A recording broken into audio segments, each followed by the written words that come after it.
this also then means that governments need to be able to take the risks and also be able to argue to their publics, the taxpayers that at the end of the day pay for this, that sometimes we lose money, because that's the whole idea.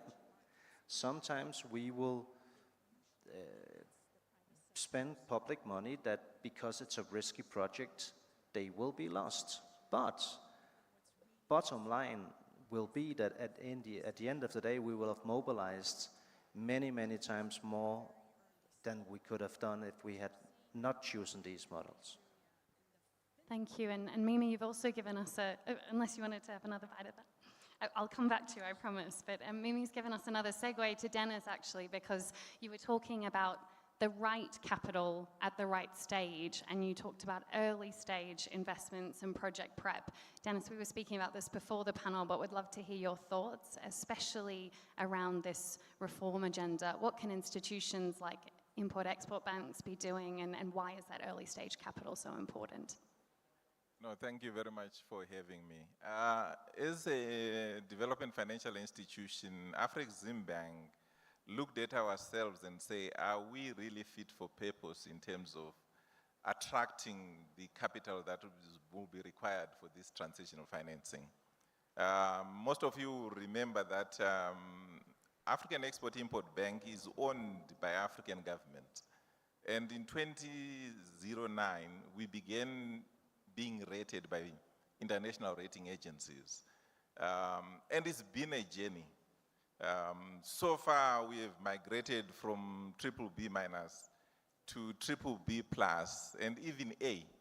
So we are then able to attract the necessary capital. But we have also made ourselves fit for purpose in terms of providing development partners with a credible story. Our own interventions on the continent in terms of both mitigation and adaptation has been very obvious. But in addition to that, what we've looked at is there's a problem both on the demand and supply side. So what do we do to ensure that on the demand side, there are credible, bankable projects? 4 years ago, we established a project preparatory facility.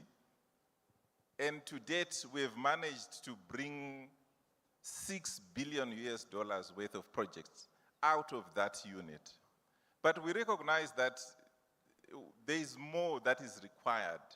So we have also established a joint project preparatory fund.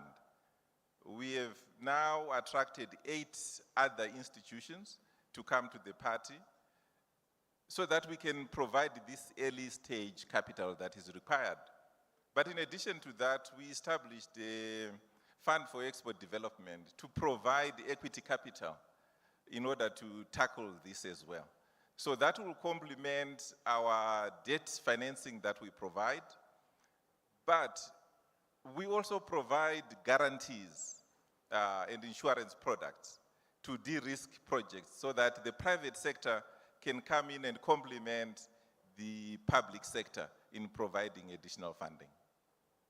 And you mentioned fit for purpose and instruments which can help the private sector. I know we've got private equity coming up on the next panel, but Mimi, does that resonate? Are these products really what the private sector needs? I know you've been on both sides and interested in your reflections. Yeah, sure.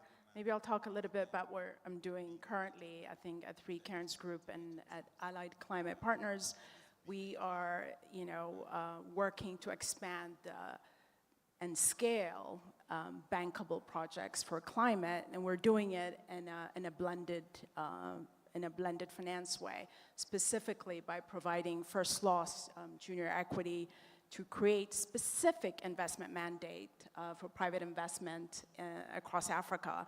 And the idea is really to de-risk for private investors and late-stage capital investors, including DFIs. I mean, the DFIs, development finance institutions, commercial investors, come in after things are de-risked. And as everybody knows, when things go to financial close, everybody's interested in financing the projects. And so alongside our partners at Sea Change Foundation and other major philanthropic capital. We're actually raising 235 million in philanthropy to go towards that, and we've got major commitments from quite a few people, and which we hope will be matched by about 600 million. That 235 million will be matched by about 600 million from mostly development finance institutions, which I think are still the institutions to a large degree investing across the continent. So I think that will catalyze, I think,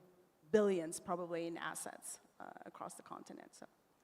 It sounds like you're answering some of Minister Creasy's questions of where does that money come from? You've mentioned philanthropy and DFIs, and Minister, I'll come back to you shortly, but I just wanted to focus on another challenge that we've heard a lot about this morning.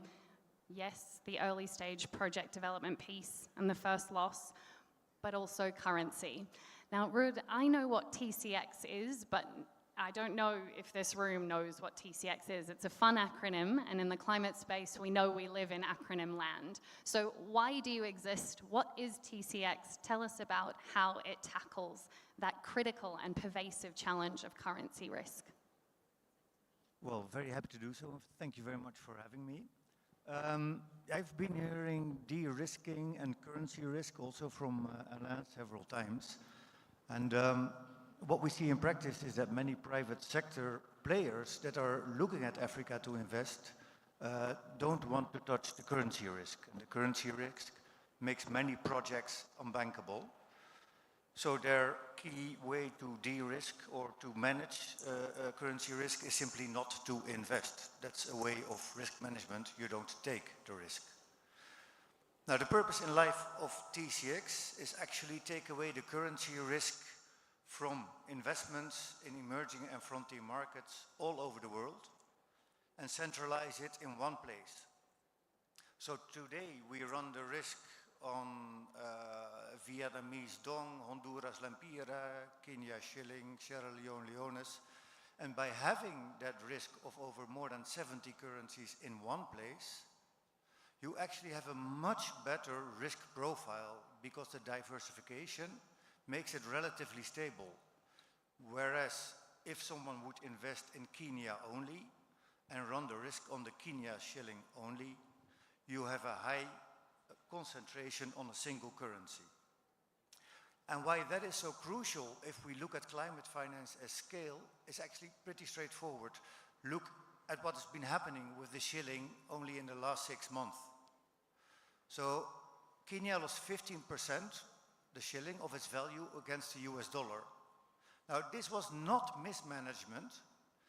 This was the combination of the effects from COVID, a war in the Ukraine, increasing food prices, but Kenya was doing exactly what it's supposed to do and was not unique. Pretty much all African countries have been hit either by the war or by food prices or by the global financial crisis, and there's a series of crises in the past 10 years that have all hit emerging market currencies. Now, going back to the example of Kenya, so the 6-month depreciation of 15% in the sovereign debt book led to an increase in shilling of an amount equal to the health and education budget. In 6 months' time, the open exposure in the debt of Kenya, combined with the 15% depreciation, made the debt go up with more than the average of the health and education budget.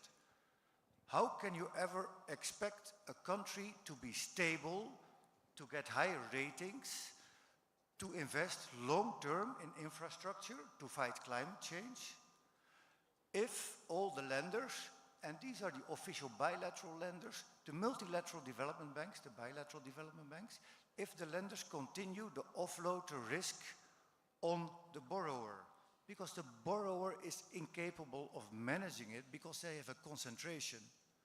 The lender, however, especially if you look at the World Bank, they have a global diversified portfolio and are in a